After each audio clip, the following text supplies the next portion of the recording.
Hello friends, तो कैसे हो आप सब लोग। उम्मीद करता हूं कि आप सब लोग ठीक होंगे। तो फ्रेंड्स, आज का क्वेश्चन है सिद्ध कीजिए कि वर्गमूल दो एक अपरिमेय संख्या है। तो फ्रेंड्स, आज की इस वीडियो में हम सीखेंगे कि वर्गमूल दो एक अपरिमेय संख्या है, इसको कैसे सिद्ध करते हैं।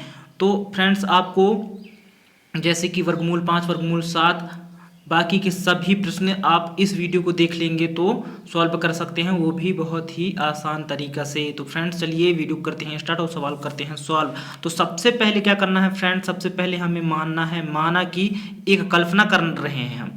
क्या कल्पना कर रहे हैं? माना कि वर्गमूल दो एक क्या है? परिमेय संख्या है। परिमेय संख्या है। अब परिमेय संख्या है तो फ्रेंड्स, आपको पता है परिमेय संख्या किस रूप में होता है। तो जब यह परिमेय संख्या है तो वर्गमूल दो बराबर p बटे q के रूप में होता है परिमेय संख्या। तो p बटे q बराबर जहां q बराबर क्या ना होना चाहिए? शून्य नहीं होना चाहिए। तो हमने इसको क्या दे दिए? वर्गमूल दो बराबर p बटे q, जहां q बराबर शून्य नहीं हो, और इसको दे देते हैं समीकरण नंबर 1। और p तथा q क्या हैं? सह अभाज्य हैं। सह अभाज्य हैं। अब सह अभाज्य का मतलब ये कि p और q का जो गुणन p और q सिर्फ एक से विभाजित हो रहे हैं, बाकी अलग अलग संख्याओं से विभाजित हो रहे हैं। सिर्फ एक से ही विभाजित होते हैं, बाकी अन्य संख्याओं से विभाजित नहीं। तो कहने का मतलब ये कि इनका जो उभयनिष्ठ गुणनखंड होगा सिर्फ एक होगा, बाकी के गुणनखंड अलग अलग होंगे। इसके बारे में मैं डिटेल्स वीडियो बना भी दिया हूँ, आप मेरे चैनल पे जाके देख भी सकते हैं। तो फ्रेंड्स, यहाँ पे हमने अब क्या करेंगे? त्रिक गुणा करेंगे तो बटे एक ले लेते हैं इसका, क्योंकि इसका बटे कुछ नहीं है। तो अब q का गुणा किसके साथ करेंगे? वर्गमूल दो के साथ करेंगे। तो वर्गमूल दो के साथ करेंगे तो दो वर्गमूल दो q हो जाएगा, और बराबर अब एक का गुणा p के साथ होगा तो क्या होगा? p एकम p। इस प्रकार हम इसको दे देते हैं समीकरण नंबर दूसरा। अब क्या करेंगे? समीकरण नंबर दो के दोनों पक्षों में वर्ग करने पर, तो यहाँ पे समीकरण नंबर दो के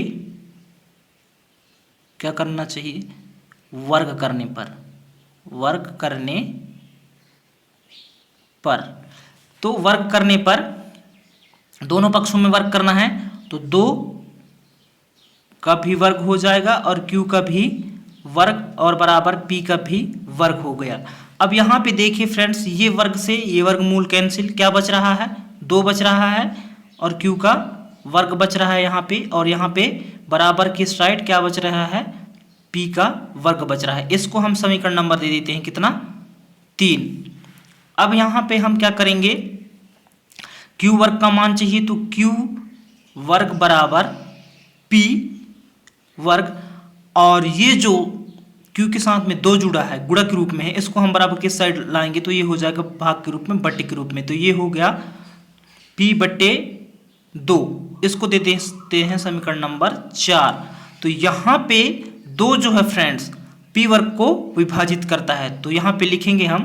तो यहाँ पे देखिए दो p वर्ग को विभाजित करता है, तो वही लिखेंगे हम, दो p वर्ग को विभाजित करता है, इसलिए दो p को भी विभाजित करेगा। कहने का सेंस ये, मतलब दो p वर्ग को विभाजित करेगा। मतलब देखिए, अगर जैसे कि ये कोई संख्या है दो, जो विभाजित कर रहा है किसको? यहाँ पे 4 को विभाजित कर रहा है, तो दो तो 4 को विभाजित कर रहा है, दो जो है 4 को विभाजित कर रहा है, तो 4 के वर्ग को भी विभाजित करेगा। अब कैसे? 4 का वर्ग कितना होता है? 16 होता है, तो 16 को भी दो क्या कर रहा है? विभाजित कर देगा। तो वही चीज है, ये समीकरण कह रहा है कि दो अगर p वर्ग को विभाजित करता है तो p को भी क्या करेगा? विभाजित करेगा। उम्मीद करता हूं कि समीकरण नंबर 4 आप समझ गए होंगे कि क्या कह रहा है, जो हम यहाँ पे लिखे हैं। अतः p बराबर 2c, समीकरण नंबर 5, जहां c कोई पूर्णांक है। अब ये p बराबर 2c, ये समीकरण नंबर 5 कैसे बना, इसको भी हम समझ रहे हैं। देखिए यहाँ पे ये दो जो है p वर्ग और p को क्या करेगा? विभाजित करता है। तो जैसे अगर 10 को 2 विभाजित करता है तो हम इसको किस तरह से समीकरण के रूप में लिखेंगे? 10 बराबर 2 गुणित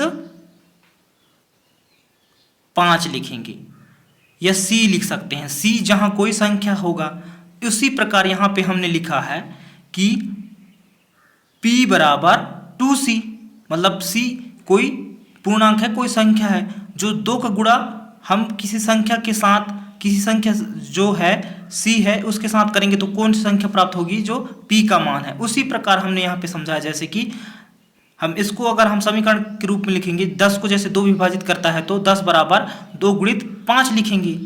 तो इसी प्रकार हमने यहाँ पे लिखा है, जैसे कि 2 को P विभाजित करता है तो P बराबर 2C, C जहाँ कोई संख्या है, मतलब अगर किसी संख्या से हम 2 का गुणा करेंगे तो जो P का मान होगा वो प्राप्त हो जाएगा। तो उम्मीद करता हूँ फ्रेंड्स कि आप ये समीकरण नंबर 5 भी समझ गए होंगे। अब क्या करना है हमें? ये समीकरण नंबर 5 से समीकरण नंबर 5 से P का मान समीकरण नंबर 3 में रखने पर, तो समीकरण नंबर 5 ये है और P का मान है समीकरण नंबर 5 में P बराबर 2C। अब इस P के मान को समीकरण नंबर कितने में रखने हैं? 3 में। तो 3 ये है फ्रेंड, तो समीकरण नंबर 3 लिखिए। समीकरण नंबर 3 है 2q² इक्वल टू P का वर्ग कह रहा है, तो P का मान रखेंगे हम समीकरण नंबर 5 से, तो P का मान है 2C, तो 2C। अब यहाँ कह रहा है समीकरण नंबर 3 में P का वर्ग, तो P का मान जो है उसका भी क्या हो जाएगा? वर्ग हो जाएगा, क्योंकि P का मान हम समीकरण नंबर 5 से रख रहे हैं। तो ये है समीकरण नंबर 5 में 2C, तो उसका भी वर्ग। इस तरह से फ्रेंड्स, अब 2q का वर्ग बराबर इन दोनों का वर्ग है, मतलब 2 का भी वर्ग है, तो 2 का वर्ग और C का वर्ग, दोनों का वर्ग कर देते हैं। अब यहाँ पे आगे क्या होगा? 2q का वर्ग बराबर 2 का वर्ग अर्थात 2 गुणित 2, मतलब 2 दूना 4, C का वर्ग। हम इसको क्या करते हैं फ्रेंड्स? या करके लिख लेते हैं। या करके लिखेंगे तो क्या होगा? ये 4C का वर्ग बराबर 2q का वर्ग हो जाएगा। अब सॉरी फ्रेंड्स, यहाँ पे गलती हो गया है, ऐसे नहीं लिखेंगे। यहाँ पे क्या होगा? q का वर्ग का मान निकालेंगे तो q वर्ग बराबर, ये q का वर्ग का मान निकालेंगे तो q वर्ग बराबर क्या होगा? बराबर 4C का वर्ग बटे ये वाला 2 गुणक के रूप में है यहाँ, तो ये भाग के रूप में आ जाएगा, ये गलत हो गया था। तो यहाँ पे क्या होगा? q वर्ग का मान निकालेंगे तो q वर्ग बराबर 4C का वर्ग, और ये गुणक के रूप में है तो बराबर किस साइड आ गया? तो भाग के रूप में हो गया। तो 2 एकम 2 और 2 दूना 4, तो q वर्ग बराबर क्या आ गया? q वर्ग बराबर आ गया ये 2C का वर्ग, 2C का वर्ग। समीकरण नंबर दे देते हैं इसको कितना? 6। अब यहाँ से हम या करके लिखेंगे फ्रेंड्स, तब होगा 2C का वर्ग बराबर q का वर्ग। यहाँ है करना था ऐसे, तो ये मैं पहले ही कर दिया था, वो गलत है, ये सही है। उम्मीद करता हूँ कि आप यहाँ पे गलती क्यों, फिर भी आप समझ गए होंगे। तो यहाँ से अब हम क्या करेंगे? C वर्ग का मान निकालेंगे। तो क्या होगा? C वर्ग का मान निकालेंगे तो फ्रेंड्स देखिए, C वर्ग बराबर q का वर्ग बटे 2 हो जाएगा। क्यों हो जाएगा? क्योंकि यहाँ पे देखिए C वर्ग है तो हमने C वर्ग बस लिखा। अब बराबर q वर्ग, और ये गुणक के रूप में है 2, तो गुणक के रूप में है, बराबर किस साइड आएगा? तो भाग के रूप में होगा, तो मतलब बटे के रूप में हो गया। तो वही 2 को हमने यहाँ पे लिख दिया बटे 2। इसको हम दे देते हैं समीकरण नंबर कितना? 7। अब समीकरण नंबर 7 में देखिए 2 जो है a वर्ग को विभाजित करता है, सॉरी q वर्ग को विभाजित करता है। तो यहाँ पे लिखेंगे, तो यहाँ पे देखिए 2 जो है q वर्ग को विभाजित करता है तो q को भी विभाजित करेगा। तो यहाँ पे लिखे हमने 2q वर्ग को विभाजित करता है, इसलिए 2q को भी क्या करेगा? विभाजित करेगा। जैसे कि मैं समझाया था, कैसे समझाया था, यहाँ पे 10 है तो 10 को 2 विभाजित करेगा तो 10 का वर्ग कितना होगा? 100। तो 100 को भी 2 क्या करेगा, विभाजित करेगा। इसी प्रकार वर्ग को विभाजित कर रहा है यहाँ पे 2 क्यू वर्ग को, तो क्यू को भी विभाजित करेगा। तो यहाँ पे देखिए P और Q किस किस से विभाजित हो रहे हैं। यहाँ पे P 2 से विभाजित हो रहा है। यहाँ देखिए P वर्ग 2 से विभाजित हो रहा है, तो ये 2 जो है P वर्ग को भी विभाजित करता है। और यहाँ पे Q जो है 2 से विभाजित हो रहा है, तो Q वर्ग को भी विभाजित करता है। अतः P और Q का जो उभयनिष्ठ गुणनखंड है 2 है, क्योंकि P भी 2 से विभाजित हो रहा है और Q भी 2 से विभाजित हो रहा है। और जबकि यह हमारी कौन सी कल्पना के कारण आ रहा है, एक त्रुटि कल्पना के कारण। यह जो हमने कल्पना किया था कि वर्गमूल 2 एक परिमेय संख्या है, इसलिए ऐसा हो रहा है, लेकिन यह निष्कर्ष निकलता है कि अतः वर्गमूल 2 जो है क्या है, एक अपरिमेय संख्या है। तो यहां पे लिखेंगे अतः वर्गमूल 2 एक क्या है, अपरिमेय संख्या है।